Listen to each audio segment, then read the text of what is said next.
Assalamualaikum warahmatullahi wabarakatuh. Innal hamdalillah nahmaduhu wa nasta'inuhu wa nastaghfiruhu wa na'udzu billahi min shururi anfusina wa min sayyiati a'malina. Man yahdihillahu fala mudilla lahu wa man yudlil fala hadiya lahu. Asyhadu an la ilaha illallah la syarika lah wa asyhadu anna Muhammadan abduhu wa rasuluh. Allahumma salli ala Muhammad wa azwajihi wa zurriyyatihi kama shallaita ala Ibrahim wa ala ali Ibrahim wa barik ala Muhammad wa azwajihi wa zurriyyatihi kama barakta ala Ibrahim wa ala ali Ibrahim innaka Hamidum Majid. Rabbi shrah li sadri wa yassir li amri wa hlul 'uqdatam min lisani yafqahu qawli. Amma ba'd. Syukur kepada Allah Subhanahu wa taala kerana pada malam ini dapat sekali lagi kita sama-sama berjumpa di surau kita.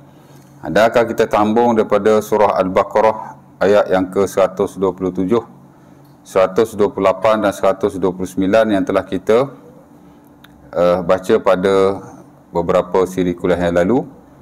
Masih dalam ayat yang membicarakan tentang Nabi Ibrahim alaihi salam, di mana kata Allah, wa idh yarfa'u Ibrahimul qawa'ida minal baiti wa Ismailu rabbana taqabbal minna innaka antas samiul alim. Ketika mana Nabi Ibrahim dan anaknya Ismail membina Kaabah, mengangkat tiang-tiang dan asas Kaabah, dan mereka berdoa, Rabbana taqabbal minna innaka antas samiul alim. Wahai Tuhan, terimalah daripada kami. Ini amal kebaikan yang kami lakukan. Sesungguhnya Engkau lah yang maha mendengar lagi maha mengetahui. Ya. Kemudian dia sambung lagi, Rabbana waj'alna muslimaini laka wa min zuriyatina ummatan muslimatan lak wa arina manasikana wa tub alaina innaka antat tawwabur rahim. Dia doa lagi, wahai Tuhan kami, jadikanlah kami orang yang berislam kepadamu. Dua orang lah, muslimaini laka, yakni dia dan anaknya. Kalau muslimin ramai, kalau muslim satu, muslimain dua. Arab dia macam tu ya. Muslim seorang. Kalau dua orang, muslimani atau muslimain, muslimaini. Kalau ramai, muslimun atau muslimin. Itu orang belajar bahasa Arab, dia tahulah. Ya. Tapi dalam ayat ni, dia sebut muslimaini. Wahai Tuhan, jadikanlah kami dua orang Islam kepada kamu. Yang ni yang menyerah diri kepada kamu. Kenapa dua orang? Kerana Ibrahim dan Ismail. Wa min zuriyatina, dan juga daripada zuriat-zuriat kami. Ya, Ibrahim doa kepada zuriat-zuriatnya. Dan bukan dalam ayat ni saja, dulu pun saya pernah baca Nabi Ibrahim berdoa juga untuk zuriatnya. Contohnya dalam surah Saffat ayat 100, Rabbi habli minas salihin. Wahai Tuhan, berilah kepadaku yakni zuriat-zuriat yang soleh. Ya. Itu baguslah untuk kita doa setiap masa. Dalam Quran memang ada doa-doa untuk kita amalkan supaya Allah Ta'ala jadikan zuriat kita zuriat yang baik. Ya. Antaranya kita boleh amalkan doa ini. Rabbana waj'alna muslimaini laka wa min zurriyyatina ummatan muslimatan lak wa arina manasikana wa tub alaina innaka antat tawwabur rahim. Cuma doa ini merujuk kepada Nabi Ibrahim dan Nabi Ismail sahaja. Sebab tu dia kata muslimaini. Ya. Surah Saffat itu ayat 100, Rabbi habli minas salihin. Itu doa Nabi Ibrahim juga, minta kepada Allah supaya digunakan kepadanya zuriat orang-orang yang soleh. Adalah beberapa doa yang lain. Rabbana hablana min azwajina wa zurriyatina qurrata a'yunin waj'alna lil muttaqina imama. Ya, itu doa yang bagus juga, minta supaya Allah Taala berikan kepada kita dan jadikan zuriat-zuriat kita orang-orang yang baik, orang-orang yang soleh, ya. Rabbi habli min ladunka zuriyatan tayyibatan innaka sami'ud du'a. Itu doa Nabi Zakaria. Wahai Tuhan kami, berilah kepada kami zuriat yang baik. Engkaulah yang maha mendengar doa. Dan mungkin lagi ada doa-doa yang lain. Banyak yang boleh kita amalkan, ya. Ialah di samping kita mendidik, ya, beri nasihat, kita doalah. Doa-doa berkenaan kita amallah, ya. Baik, dan tak perlu kita buat hok pelik-pelik ataupun tidak ada sandaran sama sekali. Ya, so baca surah Toha lah, tiup kat kubur anak lah, ya. So baca macam-macam zikir, saya pun tak tahulah, ya. Dalam Quran memang dah ada untuk kita amalkan, ya. Jadi kita amalkan saja. Di samping kita berusaha. Ya. Baik, kemudian dia sambung lagi. Rabbana wa ba'ats fihim rasulan minhum yatlu 'alaihim ayatika wa yu'allimuhumul kitaba wal hikmah wa yuzakkihim innaka antal azizul hakim. Dia minta, wahai Tuhan, bangkitlah di kalangan mereka, yakni zurat-zurat dia lah, seorang rasul yang membaca ke atas mereka ayat-ayat kamu, mengajarkan kepada mereka kitab yang diturunkan dan hikmah dan kebijaksanaan. Wa yuzakkihim, dan menyucikan mereka, yakni daripada kesyirikan, daripada perkara yang tidak baik, ya, amal-amal yang tidak soleh. Innaka antal azizul hakim, engkaulah yang maha aziz, bijaksana. Mulia. Hakim, bijaksana, ya. Jadi di doa panjanglah pada Allah Subhanahu wa taala. Ya. Baik. Kemudian malam ni kita nak masuk ayat setelah itu. Allah Ta'ala kata, wa man yarghabu an millati Ibrahim illa man safiha nafsah wa laqad istafainahu fid dunya wa innahu fil akhirati laminas salihin. Ya. Nabi Ibrahim dia doa kepada Allah supaya dilantik atau dibangkitkan daripada zuriat dia seorang rasul. Allah Ta'ala mustajabkannya. Di mana selepas Nabi Ibrahim, sebahagian besar daripada Nabi-Nabi dan Rasul dilantik daripada zuriat beliau. Ya, of course lah Rasulullah SAW, Nabi kita Muhammad, memang daripada zuriat Nabi Ibrahim. Ya, itu satu kemuliaan kepada beliau. Memanglah Allah Ta'ala dah takdirkan begitu, tapi dia doa, Allah Ta'ala mustajab. Ya, selain daripada diutuskan atau dilantik Rasul-Rasul yang banyak itu, dan para Nabi juga di kalangan zuriat beliau, Nabi yang terbesar sekali pun dilantik juga di kalangan zuriat beliau, ialah Nabi Muhammad SAW. Ya. Sebab itu Nabi Ibrahim digelar sebagai Abul Anbiya, the father of the prophets, ataupun the father of the messengers. Kalau Adam, Abul Bashar, the father of mankind, bapa manusia. Ya. Jadi bapa kita Nabi sebenarnya. Jadi kita pun keturunan Nabi Ibrahim lah. Ya. Jadi kalau semata-mata keturunan kita boleh selamat, semua orang selamat. Tak kira kafir orang Islam. Pasal semua zuriat Nabi. Ya tak? Ya. Zuriat ni tak ada apa-apa tuan. Keturunan ni sama saja. Pasal benda kita tak boleh pilih. Kita tak ada option. Boleh kita pilih jadi zuriat siapa-siapa, anak cucu siapa-siapa, keturunan mana-mana, tak ada. Lepas tu tak ada kelebihan di situ, pasal benda Allah Ta'ala bagi. Yang ada kelebihan ni benda kita boleh usaha. Ya. La fadla li arabi wala ajami wala ajami ala arabi illa bitaqwa. Ya. Nabi kata tak ada kelebihan orang Arab di atas bukan Arab, orang bukan Arab di atas orang Arab. Yang membezakan mereka hanya takwa. Ya.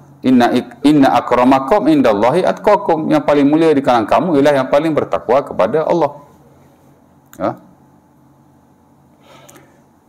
Baik, kata Allah Ta'ala, wa may yarghabu an millati Ibrahim illa man safiha nafsah. Ya. Dan tidaklah orang itu benci akan millati Ibrahim, millah Nabi Ibrahim, illa man safiha nafsah, melainkan orang-orang yang membodohkan dirinya. Ini Allah Ta'ala nak keji, nak kecam, ya, orang-orang yang tak suka pada Nabi Ibrahim dan millahnya. Apa nama millah? Ini ayat pertama Allah Ta'ala sebut millah. Dan selepas ni ada lagi beberapa ayat yang lain yang Allah Ta'ala sebut perkataan millah. Ya, kita pun ada millah juga, millah Ibrahim. Tak pernah dengar millah Ibrahim?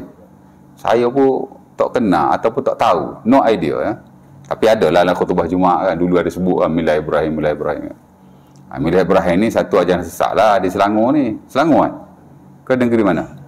Tak tahulah macam mana ajaran dia. Saya pun dah lupa. Dulu saya pergi seminar ajaran-ajaran sesat di Malaysia dan Selangor. Ya. Maksudnya dia sebut ajaran sesat di Malaysia, khusus di Selangor. Banyak tuan. Saya ingat puluh-puluh kot, 50 kot. Ya. Hak sebagian besar tu di Selangor lah. Ya. Ya.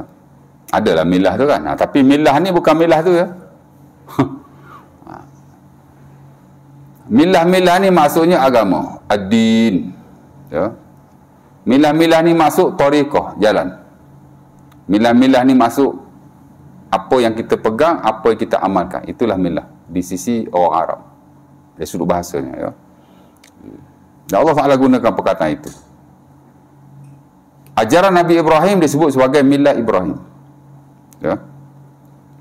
Jadi Allah Ta'ala kata siapa-siapa yang tak suka kepada milah Ibrahim, yakni ajaran Nabi Ibrahim, hak dia bawa based on wahyu daripada Allah Subhanahu Wa Ta'ala, ialah orang yang membodohkan dirinya. Bukan bodoh, membodohkan dirinya. Ya. Dia boleh pilih untuk tak jadi bodoh, dia pergi pilih jadi bodoh. Dia bukan bodoh. Awak membodohkan dirinya. Buat-buat bodoh ataupun nak jadi bodoh. Ya. Dan kita umat Nabi Muhammad SAW, selaku Nabi Muhammad ni anak cucu Nabi Ibrahim AS daripada zurat beliau. Dan agama kita pun memang sebahagiannya daripada ajaran Nabi Ibrahim AS. Akidah semua ajaran Nabi sama. Sembah Tuhan, jangan syirik. Sama ya. Tapi syariat-syariat yang lain berbeza daripada satu Nabi kepada satu Nabi. Pasal ahkam atau hukum-hukum syariat ni dia tak sama antara satu Nabi pada satu Nabi, kerana Nabi ni duduk sini, Nabi ni duduk sini, dan afwalah masa tu sendiri. Ya. Tapi dia sikit sebanyak ada persamaan lah. Ya. Jangan kata kita semayang, Nabi dulu tak semayang. Semayang juga. Tapi mungkinlah dari sudut sikit sebanyak perbuatannya ada perbezaan. Bacaannya pun ada tak sama. Mungkinlah ya, zikir pun ada tak sama. Sebab bahasa lain-lain. Agama kita bahasa Arab. Jangan duduk berzikir bahasa lain pula. Ya tak? Ikut semayang nak baca bahasa Parsi, saya bahasa Arab bosan lah. Tukar bahasa Parsi pula. Ataupun bahasa Inggeris ke. Allahu Akbar. Baca Fatihah ikut Inggeris. Ya tak? In the name of Allah, most gracious, most merciful. Bismillahirrahmanirrahim. Alhamdulillah Rabbil Alamin. All praises to Allah, Lord of the universe. Boleh tak? Tak boleh. Bahasa ibadah bahasa Arab. Suka ke tak suka, itulah hakikatnya. Kena buat jugalah. Melainkan kalau tak boleh baca sangat, memang tak boleh langsung. Tak tahulah ada ke tidak orang jenis macam tu. Ya? Bolehlah digantikan dengan zikir. Kena bahasa Arab juga. Ya Rasulullah, inilah astati' an akhudh syai'an minal Quran. Ada. Sahabat dia tanya Rasulullah, wahai Nabi, aku tak boleh baca Quran langsung. Ya. Orang Arabi tak silap, orang Arab kampungan. Orang Arab tapi tak boleh baca Quran. Ada je. Dia tanya Nabi begitu. Hadis Ibnu Abi Aufah, Sunan Abi Daud tak silap dia. Kita belajar bab Fatihah, adalah hadis tu. Di mana wajib kita baca Fatihah. Dan itu pendapat majoriti. Ada sebahagian kata tak wajib baca Fatihah, ya wajib hanya baca Quran. Tapi majoriti kata kena baca Quran. Tapi in the case tak boleh baca Fatihah, ya, memang ada yang sekadar mewajibkan baca Quran, tapi majoriti wajib baca Fatihah. Tapi in the case tak boleh baca Fatihah, ya. Jadi dia tanya Nabi, macam mana aku nak buat? Nabi kata, Qul subhanallah walhamdulillah wa la ilaha illallah wallahu akbar. Hadis ajar setakat tu je lah. Ya, tapi ulama adalah huraiannya. Kalau kita tak boleh baca Fatihah, kita baca ayat lain sekadar Fatihah. Kalau tak boleh baca juga, baru pergi pada zikir subhanallah alhamdulillah tu. Kalau tak boleh juga, boleh saja baca dengan mana-mana bahasa yang kita boleh baca. Ya. Kalau tak boleh juga, diamlah sekadar Fatihah. Oh, seni. Ya tak? Ya.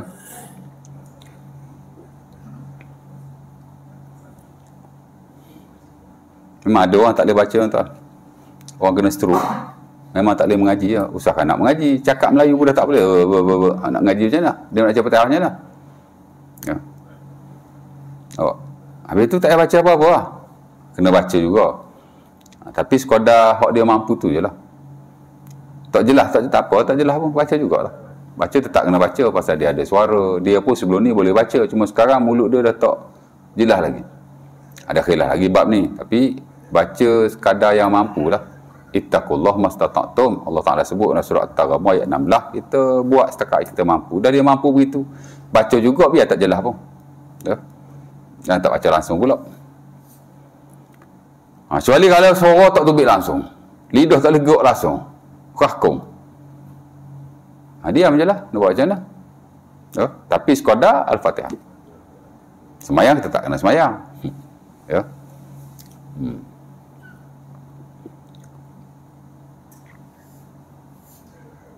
Jadi syariat tu adalah sikit banyak beza. Jangan cakap Nabi dulu tak puasa. Puasa juga. Mungkinlah ada hukum hakam syariat yang tidak sama. Tapi asal puasa ada, tak makan tak minum. Mungkin hukum hakam furuk tu adalah bezanya. Kita tak tahulah, kita pun tak diberitahu dan tak perlu kita tahu pun. Tak ada kepentingan sama sekali. Semayang asalnya sama. Depa pun mesti ada sujud. Mesti ada rokok juga, maybe.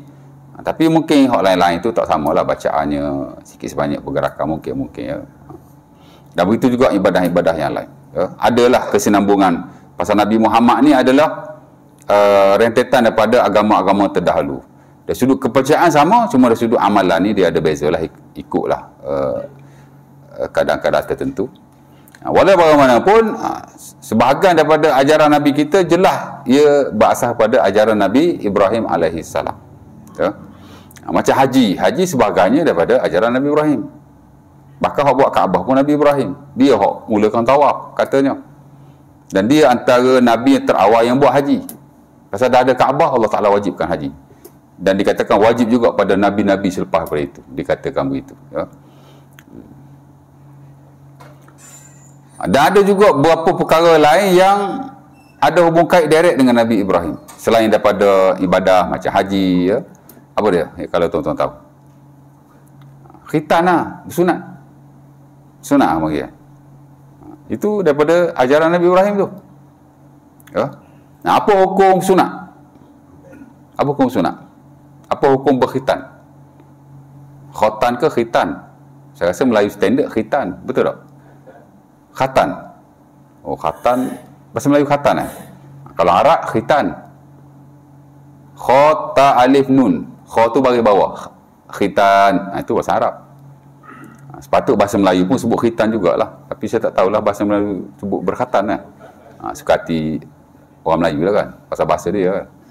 Tapi betul bersunat tu bahasa pasar. Betul tak? Kita panggil bersunat. Ya. Tapi bahasa standard bersunat standard juga aku tak tahulah kan. Tapi khatan bukan khitan. Arab khitan. Ya.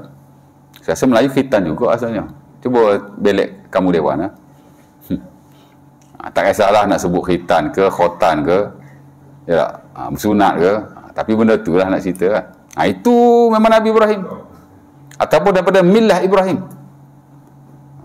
Bukan milah Ibrahim yang sesat tu. Tapi milah Ibrahim ni lah, ajaran Nabi Ibrahim.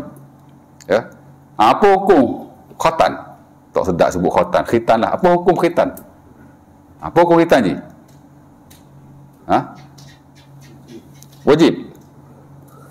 Kalau hukum ni wajib, haram, sunat, makruh, harus. Itulah. Mana? Wajib lah yang biasa kita tahu. Betul tak? Sunat ni, berkhitan ni wajib. Biasa kita tahu itulah. Betul? Memang berkhitan ni wajib. Di sisi mazhab Syafi'i. Sama ada ke atas lelaki atau wanita. Jadi kalau orang tu masuk Islam, umur dah 70 tahun. Wajib khitan tu. Dalam skop mazhab Syafi'i wajib. Nak buat macam mana Ustaz? Buatlah macam mana pun. Ya. Pasal apa dia kata wajib? Pasal Allah Ta'ala sebut dalam Quran, "Tsumma auhayna ilaika anittabi' millata Ibrahim hanifa." Poin saya milah tu lah. Allah Ta'ala kata, kemudian kami wahyukan kepada kamu wahai Muhammad, ikutlah milah Ibrahim. Ikut milah Ibrahim hak ni bukan milah Ibrahim hak tu. Hak tu tak pakai gawang milah Ibrahim tu. Ya. Jadi Allah Ta'ala suruh ikut milah Ibrahim. Antara milah Ibrahim ialah khitan. Sebab tu kita kata wajib. Allah Ta'ala suruh ikut milat Ibrahim. Jadi suruh-suruh ni wajib. Al-amru asluhu al-wujub, ataupun al-amru yufidul wujub aslan. Kalau Allah Ta'ala suruh, dia mesti start dengan wajib, ya, ataupun asal hukum dia wajib. Sebab tu kita kata wajib. Allah Ta'ala suruh ikut milat Ibrahim. Milat Ibrahim salah satu berkhitan. Dan ini jelas dalam hadis-hadis Nabi SAW. Nasai Bukhari ada sebut daripada Abi Hurairah, ikhtatana Ibrahimu ba'dama atat alaihi samanuna sana. Sebenarnya riwayat bil qadum, ya. Telah khitanlah Nabi Ibrahim setelah dia mencapai 80 tahun di tempat yang bernama Qadum. Tak tahulah kat mana Qadum ni kan, ya. Jadi Ibrahim khitan disebut dalam beberapa hadis antara hadis ni. Dan Allah Ta'ala suruh ikut Ibrahim. Jadi kita kena khitan lah. Nampak? Sementara kalau kita tidak khitan, dikhawatiri akan menyebabkan sembahyang kita tidak sah. Kata para ulama, yata'allaku bi syartin min syurutis salah wa hiya taharah. Betul tak? Kalau tak berkhitan, air kecil kita duduk berkumpul di situ, kalau kita tak cuci, najis. Ya tak? Tu budak-budak kita kalau sembahyang asar kita halau pergi belakang, ada sunat belum? Belum, pergi belakang. Kesuka kita, ya kan? Ya? Tak boleh. Biarlah dia nak susah, dia pun dah besar. Ya?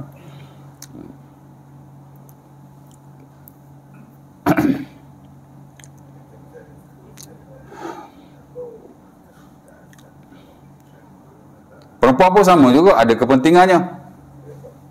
Nabi kata perempuan yang berkhitan ni asra lil wash, ahza lil ba'al. Boleh mencahaya atau menceriakan wajahnya dan boleh menggembirakan suaminya. Ya. Jadi perempuan kalau nak seri wajah, ya, khitan lah. Ya. Jadi sebab tu sebagai ulama kata wajib. Kerana perintah Allah tu, dan dia milah Ibrahim, agama atau ajaran Nabi Ibrahim, dan kita diperintahkan atau disuruh untuk mengikutinya. Jadi kita kena ikutlah. Mana hak sabit dia ajaran Ibrahim, kita kena ikut. Jadi khatan jelas dia ajaran Ibrahim alaihissalam. Ya, walaupun ada juga ulama yang kata tak wajib, ya. Sebenarnya pak mazhab, pak lain-lain, ya. Kita je kata wajib. Mazhab Syafi'i wajib, ya. Fi haqqir rijal wan nisa. Laki ke wanita sama saja. Ya. Karena asas-asas hukum itu sama, lelaki dan wanita. Al-aslu fil ahkami syar'iyyah at-tasawi bainar rijal wan nisa. Kata Imam Syafi'i, asas-asas hukum antara lelaki wanita ni sama saja. Illa madallad dalil ala tafriq wala dalil. Melainkan jika ada dalil yang membezakan. Dan setakat ni tidak adalah dalil yang membezakan. Jadi wajib sama saja ke atas lelaki dan wanita. Ya. Itu what kita tahulah kebiasaannya. Tapi what kita tak tahu, ulama dalam hal ni masing-masing ada pendapat masing-masing. Ya. Mazhab mazhab Hanafi tak wajib sama ada ke atas lelaki atau wanita. Tak wajib dia. Hak standard. Maliki pun sama juga. Jadi kalau tak berkhitan, tak berdosa. Laki baik, perempuan baik. Ha? Kawan tu masuk Islam, dia tak syarat, saya nak masuk Islam boleh tak? Boleh. Tapi saya tak nak sunat. Oh, tak boleh, awak kena sunat, wajib sunat ni. Lalah tak masuk Islam yang buat tu, takut kena potong. Yang main. Kita jangan bermudah-mudah. Betul. Ya. Tuan-tuan, orang mari nak masuk Islam, Banu Saqif namanya. Banu Saqif ni hak hentam Nabi masa di Taif tu. Dan ini disebut oleh Sunnah Abi Daud daripada Jabir radhiyallahu taala anhu. Bila dia datang, Nabi mentetamukan mereka di masjid Nabi. Masa tu dia tak masuk Islam lagi. Ya, sebab tu majlis tu ulama kata orang kafir boleh masuk masjid. Antara dalilnya itulah. Puak-puak ni mari, Nabi mentetamukan mereka di masjid. Sedangkan mereka masih kufar, non-muslim, tak masuk Islam lagi. Dan Nabi layan dia bagus. Ya. Dan bila masa mereka nak masuk Islam, mereka letak syarat. Dia kata kami boleh masuk Islam, tapi kami tak nak buat dua benda. Kami tak nak jihad, kami tak nak zakat. Sedangkan jihad benda paling penting sekali waktu tu. Dan bukan waktu tu saja. Sekarang pun jihad ni ada fardu ain, ada fardu kifayah, dan dia sebahagian daripada hukum Islam. Hatta dalam fiqh ada kitabul jihad. The Book of Jihad. Memang ada fiqh jihadnya. Qardawi karang buku tebal tuan, 1000 muka surat lebih. Jihad. Biasa buku-buku Qardawi ni nipis-nipis aja. Ada yang puluh-puluh, ada yang 100 lebih, ada 200 lebih. Tapi bab jihad 1000 lebih tuan. Dia satu bab yang besar. Mantalah hari ni melibatkan sebagian negara Islam yang masih dalam peperangan. Jadi dia hurai bab tu. Tapi bukan perang sajalah, jihad ni konteks dia luas. Macam-macam jihad hari ni. Jihad ilmu, jihad ekonomi, jihad macam-macam. Tapi salah satunya jihad melawan orang kufar yang memerangi Islam lah. Itu tak dinafikan.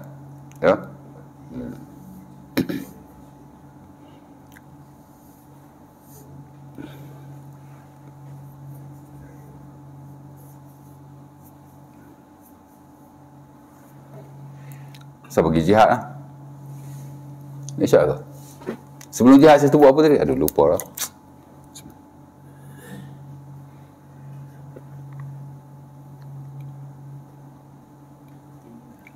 Sebelum jihad saya buat apa tadi?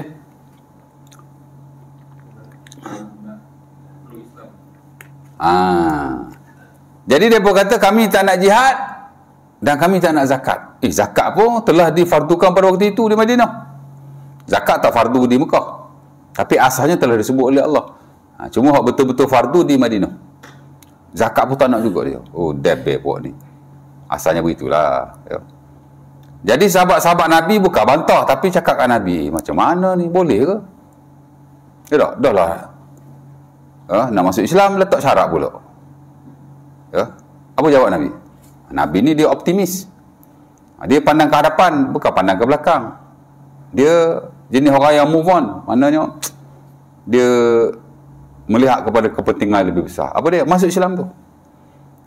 Nabi kata apa? Nabi kata, in aslamu jahadu wa zakku. Nabi kata, jika mereka masuk Islam, mereka akan berjihad dan mereka akan bayar zakat. Maksudnya, loan ni pasal mereka tu tak Islam lagi.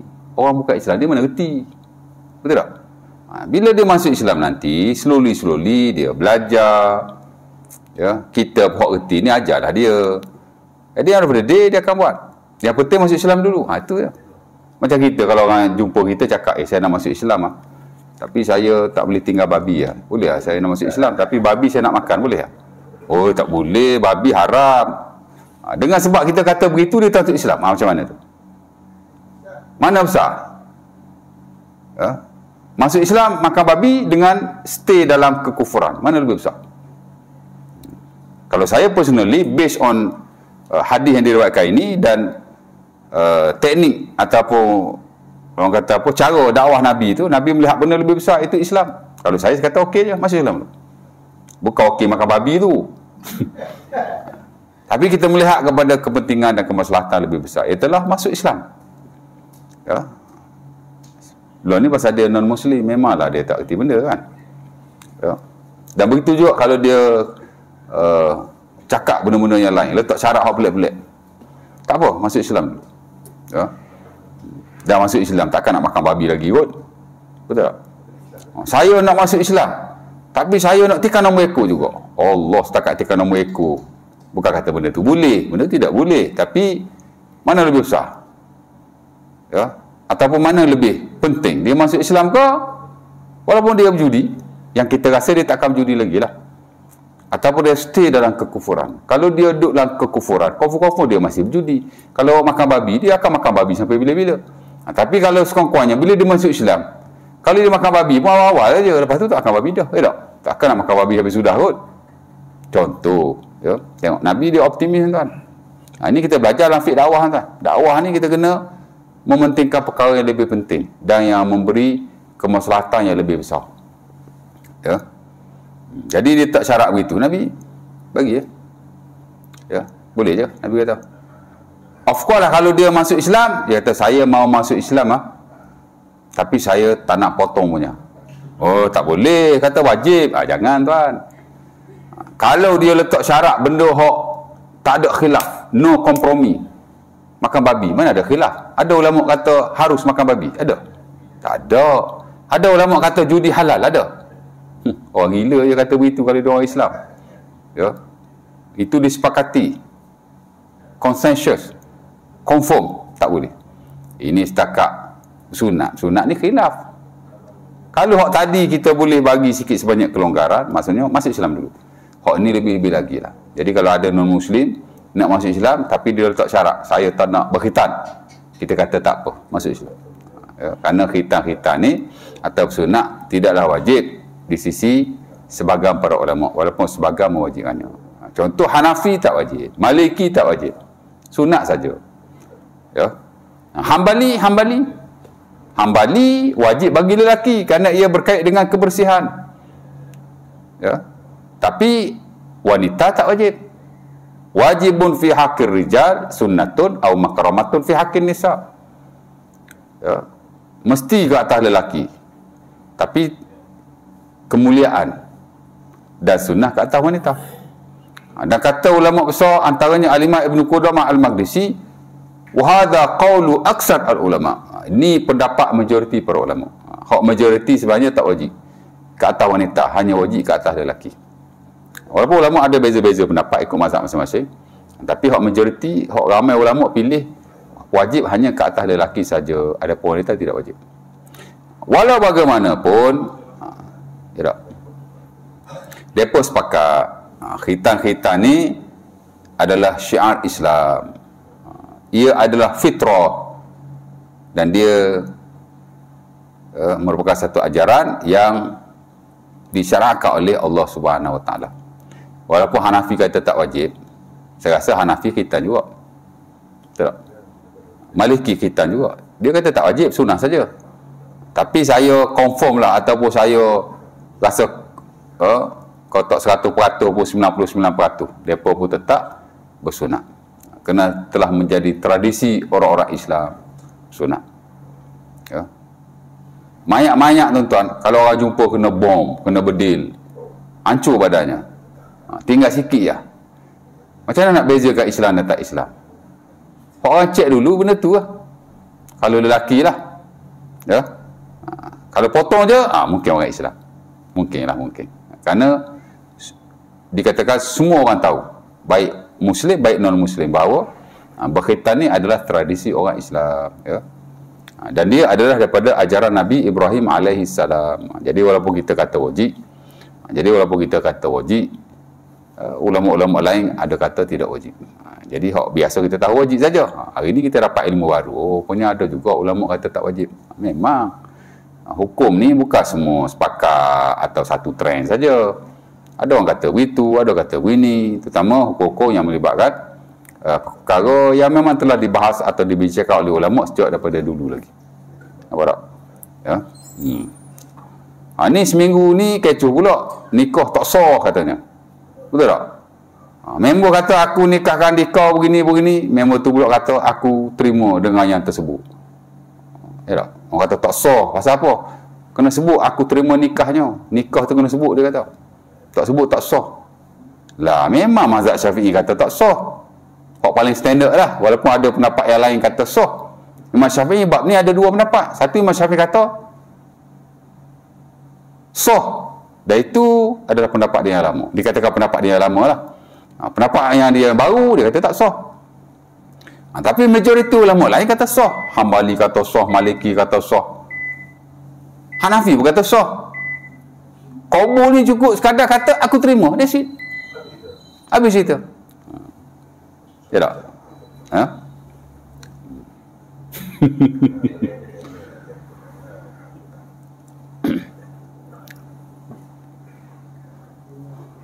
Jadi tak ada masalah sama sekali. Memanglah kita kata begitu, tapi ulama kata lagu lain. Jadi okey je kan. Benda-benda begini dia tak perlu nak bergaduh lah ya. Kita mazhab Syafi'i memang tak sah, tapi kita bukan majoriti. Majoriti kata sah. Cerita dia ulama sepakat, kalau dia kata aku terima nikahnya, sah, sepakat. Tapi kalau sekadar kata aku terima, sah ke tak? Malik kata sah, Maliki kata sah, Hanafi kata sah, Syafi'i kata sah dulu, baru dia kata tak sah. Jadi kalau nak ikut hak ramai, sah lah. Hak tak sah ni sikit, majoriti muktamad Syafi'i yang letter saja. Tapi berbalik kepada peramalan masing-masing lah. Selangor kata tak sah, mungkin itu undang-undang dia, peraturan dia, ya. Nampak? Okey lah. Tapi negeri sana tu, Perlis tu dia pakai hak tu kata dia lah kan. Jadi tak perlu timbul isu kata tak sah, duk kait dengan zina dan seumpamanya, tak bagus lah. Benda-benda macam ni dia very open. Jadi kita tahu kebiasaan ilmu kita, kemudian kita tambah sikit, oh punya begitu. Dan dalam banyak hal, dalam hal lain yang begitulah, ya. Tadi orang tanya pasal Qiyamul Lail, Ustaz, saya setahu saya Qiyamul Lail ni sunat, tapi ada orang kata wajib juga. Kata je, memanglah sebagai ulama kata sunat. Hak standard mazhab Syafi'i Qiyamul Lail sunat, tapi di sana ada sebagai ulama yang lain yang kata Qiyamul Lail tetap wajib. Ada yang kata ia hanya wajib ke atas Rasulullah, tak wajib ke atas orang-orang Islam. Tapi sebagian kata masih wajib ke atas Rasulullah dan ke atas orang Islam juga. Ya, perintah Qiyamul Lail tak dinasahkan, kena semayang juga walaupun sedikit. Ada yang kata begitu. Memanglah kita tak ikut hak tu, kita tak pegang hak tu, dan dia bukanlah majoriti, minoriti saja, tapi tokoh-tokoh besar juga. Saya kata Ibnu Sirin, siapa tak kenal Ibnu Sirin? Imam Bukhari tuan, dalam Sahih Bukhari banyak ambil hadis daripada beliau. Dia tokoh antara terutama lah pada zaman tabi'in. Dia belajar dengan ramai sahabat Nabi SAW. Jadi mungkin dia ada pendapat berbeza. Ulama besar juga, ya. Baik. Nah, jadi nak cerita milad Ibrahim, ya. Ini kali pertama Allah Ta'ala sebut. Dan Allah Ta'ala kata orang yang tak suka pada milad Ibrahim ialah orang yang membodohkan dirinya. Kerana apa yang dibawa oleh Nabi Ibrahim AS adalah daripada Allah. Dia bukan pandai-pandai dia bawa ajaran sendiri. Ya. Sama ada perkara yang bersabit dengan kepercayaan ataupun perkara yang bersabit dengan amalan. Semuanya daripada Allah untuk disampaikan kepada manusia. Jadi kalau dia tak nak terima juga, dia adalah orang yang bodoh dan membodohkan dirinya. Dan Allah Ta'ala kata, walaqad istafainahu fid dunya, kami telah memilih Ibrahim ini di dunia menjadi seorang nabi, seorang yang mulia, diangkat darjatnya dan kedudukannya amat tinggi sekali. Ya. Wa innahu fil akhirati laminas salihin. Walaupun Ibrahim tuan-tuan, kalau kita belajar sejarah hidup dia, dia pindah random. Ya. Asal negeri dia, mana negeri dia asal? Palestin kan? Kena pulau dengan kaum-kaum dia. Ya. Yalah, dia bantai berhala apa itu ini. Ya tak? Dia hancurkan berhala-berhala yang kecil, dia tinggalkan berhala yang besar. Kena dia. Akhirnya dia lari, ataupun cakap lari tak boleh juga kan. Dia diperintahkan oleh Allah supaya pergi ke Mesir. Pergi Mesir jumpa dengan raja jahat pula tu, Raja Namrud. Ya tak? Ya. Kemudian dia pergi ke Mekah lah. Jadi dia memang berpindah ataupun berhijrah daripada satu tempat pada satu tempat yang lain. Ya. Dugaannya amat besar. Sebab itu beliau adalah Nabi yang tergolong dalam Nabi-Nabi Ulul Azmi. Nabi yang diuji oleh Allah Ta'ala dengan ujian yang amat berat sekali. Ya. Di samping Nabi-Nabi yang lain lah, Nabi Nuh, ya, Nabi Musa, Nabi Isa, dan juga Nabi Muhammad SAW. Wa innahu fil akhirati laminas salihin. Jadi kat dunia Allah Ta'ala beri kemuliaan semasa dia hidup dan selepas dia mati. Ya, lepas dia mati semua Nabi daripada zuriatnya. Lepas tu Nabi Muhammad pula Nabi yang paling mulia sekali daripada zuriat dia juga. Oh, hebat Ibrahim, ya. Sebagai ajaran kita juga daripada ajaran beliau. Hatta hari ni tuan-tuan, bukan kata haji, bukan kata khitan tadi, kita semayang pun duk sebut nama dia. Betul tak? Selawat sebut nama Nabi Ibrahim. Bahkan Nabi SAW tidak mengajarkan selawat kepada umatnya, melainkan selawat Ibrahim. Kalau kita belajar hadis tuan, kalau kita jumpa selawat hak Nabi ajar, hak tak ada Ibrahim, Tak sahih. Ya. Semua selawat-selawat yang sahih yang Nabi ajar sahabat dia dengan beberapa version lah, ada banyak bentuk kan, ada banyak lafaz. Semuanya ada Ibrahim. Ya. Dan itu yang kita amalkan dalam sembahyang. Dan sepatutnya di luar sembahyang juga. Ya. Macam-macam lah ya. Dan saya dah baca dah sebagai lafaznya. Saya ingat selawat Ibrahim 5 lafaz. Dan mungkin lagi ada lafaz-lafaz yang lain. Semua sahih. Sahih Bukhari, Sahih Muslim, Sunan Abi Daud. Ya, tuan-tuan hak baca tu satu lafaz lah. Sebenarnya ada lagi lafaz yang lain. Saya ingat 4 lagi. Dan saya baca bersilih ganti dalam sembahyang. Seumpama yang dibaca oleh Rasulullah SAW. Hatta Imam Nawawi rahimahullah dan Al-Azkar dia bawa mari semua lafaz-lafaz selawat yang ada. Dan dia kata mana-mana lafaz kita baca, hasalat lahu sunnah, dapat sunnah Rasulullah SAW. Ya. Tapi kita tahu satu cukup dah. Kalau kita tahu lebih banyak lagi bagus. Ya. Macam zikir-zikir yang lain juga. Rokok Nabi baca macam-macam. Dah kita ingat subhana rabbil azim bihamdi, hak tu kita baca daripada budak sampai tua kan. Tak apalah, okey dah tu. Tapi kalau kita tahu doa yang lain, zikir yang lain, lagi bagus. Sujud Nabi baca macam-macam. Duduk atau duduk sujud Nabi baca macam-macam. Ya. Dan begitu juga dengan selawat. Nabi selawat dengan beberapa lafaz. Bila Nabi ajar pada sahabatnya, afwalah ketika sahabat tanya, wahai Rasulullah, macam mana kami nak selawat ni? Kaifa nusalli alaika? Macam mana nak selawat ni? Nabi kata, mu baca ni. Mesti ada Ibrahim. Ya. Dan itulah selawat yang diamalkan tuan-tuan daripada zaman Nabi, zaman sahabat, zaman tabi'in, zaman tabi'in, tahun 300 Hijriah, 400 Hijriah, 500 Hijriah. Masuk 600, 700 Hijriah, tak ada lagi. 800 Hijriah, tak ada lagi. 900 Hijriah, tak ada lagi. Mari 1000 Hijriah, lebih kurang begitulah. 400 tahun lately ni, baru mari selawat-selawat macam-macam. Ada selawat hari ni bagus sekali. Nama dia selawat Syajaratun Nukud. Selawat pohon duit. Saya kata aku ajar kira ni. Indonesia. Tapi dah sampai Malaysia dah. Ada ustaz kita ada ijazah. Selawat Syajaratun Nukud. Selawat supaya duit kita tidak kering. Allah, selawat nak cakap duit ya. Ya tak? Ya? Macam-macam selawat ya. Kita baca dalam sembahyang dan di luar sembahyang, itulah kita baca. Sekurang-kurang selawat Allahumma salli ala Muhammad, itu sekurang-kurangnya. Tapi kalau nak panjang lagi, baca dalam sembahyang. Kama shallaita ala Ibrahim wa barik ala Muhammad wa ala ali Muhammad kama barakta ala Ibrahim wa ala ali Ibrahim. Kita baca tu. Maka kita sudah beramal dengan ajaran Nabi sallallahu alaihi wasallam yang tulen. Ya. Nampak? Jadi kalau benda memang daripada Rasulullah, kita pun amal. Isu dia kadang-kadang kita baca dalam sembahyang tapi kita tak baca di luar sembahyang. Itu satu kerugian lah bagi saya. Kita miss banyak di situ. Ya. Baik, kemudian Allah Ta'ala sebut lagi selepas itu, wa innahu fil akhirati minas salihin. Kat dunia kemuliaan confirm Nabi Ibrahim dulu sampai hari ini. Dan Allah Ta'ala kata wa innahu fil akhirati laminas salihin.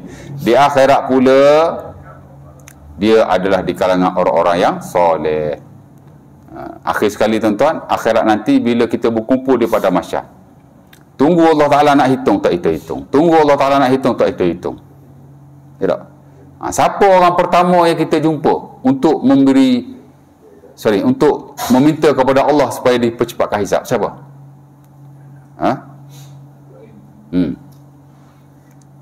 Adam. Lepas Adam kita jumpa Nuh. Lepas Nuh kita jumpa Ibrahim. Lepas Ibrahim jumpa Musa, jumpa Isa, baru jumpa Nabi Muhammad. Jadi Ibrahim jumpa juga. Ya. Jadi satu kemuliaan lah kepada beliau.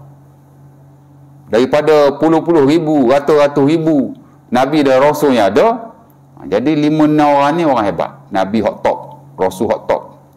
Allah Ta'ala pilih, diberi kemuliaan di akhirat nanti. Antaranya banyaklah kan, salah satu manusia akan jumpa dia. Tolonglah kami ya.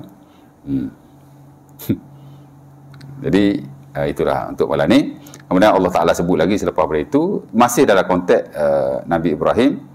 Cuma tadi doa ataupun sebelum ni doa Nabi Ibrahim kepada Allah, ni Allah Ta'ala pula sebut kepada Nabi Ibrahim, yang mana akan kita baca pada sesi akan datang insya-Allah Ta'ala.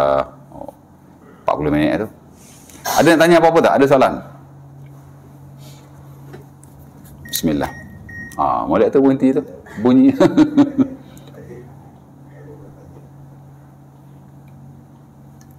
Tak ada?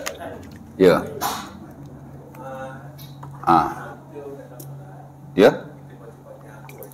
Ya. Ya. Mengulangi Fatihah. Bila kita ulang balik Fatihah, sebagai ulama memakruhkan. Makruh. Tapi tidak membatalkan solat. Kerana memang kita ulang baca Fatihah pun. Rakaat pertama baca Fatihah. Rakaat kedua baca Fatihah. Ketiga baca Fatihah. Empat baca Fatihah. Itu satu bentuk repetition. Kita ulang-ulang baca Fatihah. Ya, tapi ulang baca Fatihah di setiap rakaat itu memang disyaratkan begitu. Ataupun majoriti ulama kata ia memang wajib lah ya. Tapi kalau kita ulang in the same rakaat, dalam rakaat yang sama, maknanya selepas Fatihah nak baca Fatihah lagi, itu makruh. Saya tak pastilah jika ada ulama yang kata sunnah atau seumpamanya. Mungkin ada, tapi yang saya tahu ia makruh. Pasal apa dia makruh? Sebab Nabi SAW tidak mengamalkan sedemikian. Nabi tidak mengulangi membaca Al-Fatihah dalam rakaat yang sama. Of course lah ketika qiyam yang sama. Nabi tak baca begitu. Ya, afdalnya kita baca Fatihah, kemudian kita baca surah yang lain. Ya. Saya tak ingat langsung surah-surah yang lain.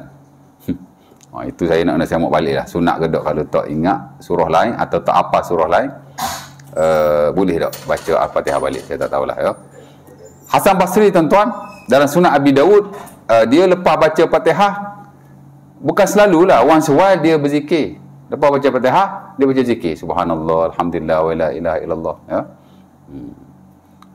Nampak? Tapi kalau baca Fatihah balik, saya tak pastilah. Setahu saya makruh. Makruh. Ya. Tapi membatalkan solat tidak sama sekali. Ya. Boleh. Itu je lah. InsyaAllah ta'ala. Ya. Kalau boleh jangan baca Fatihah lah. Baca surah lain lah. Takkan Allah tak ingat kot. Inna atayna tak ingat kot. Dan sebaik-baiknya kita jangan tinggalkan waktu tu kosong. Maksudnya kita baca Fatihah, kita terus rokok tanpa kita baca apa-apa surah. Kalau boleh janganlah, pasal makruh juga. Ya. Biasa orang buat ni masa sembahyang sunat lah, dia baca Fatihah je. Lepas baca Fatihah dia terus rokok. Tidak batalkan solat tapi makruh. Kerana selepas baca Al-Fatihah memang disunahkan, digalakkan kita bacalah sekurang-kurang satu ayat Quran. Tak nak baca satu surah pendek, baca satu ayat cukup. Ya tak? Bismillahirrahmanirrahim. Qul huwallahu ahad, Allahu akbar. Dah. Pokok satu ayat. Ya? Tapi sebaik-baiknya baca satu surah yang pendek lah. Inna atayna. Tapi jangan biar kosong. Hatta saya sendiri personally, kalau saya sembahyang saya tak pernah tak baca surah. Saya tak akan baca Al-Fatihah saja. Saya akan baca surah juga, walaupun surah pendek. Inna atayna pun saya akan baca. Ya. Aku Luqul Azhar, Assalamualaikum warahmatullahi wabarakatuh. Kita tutup majlis kita dan selesai kafarah surah Al-Asr.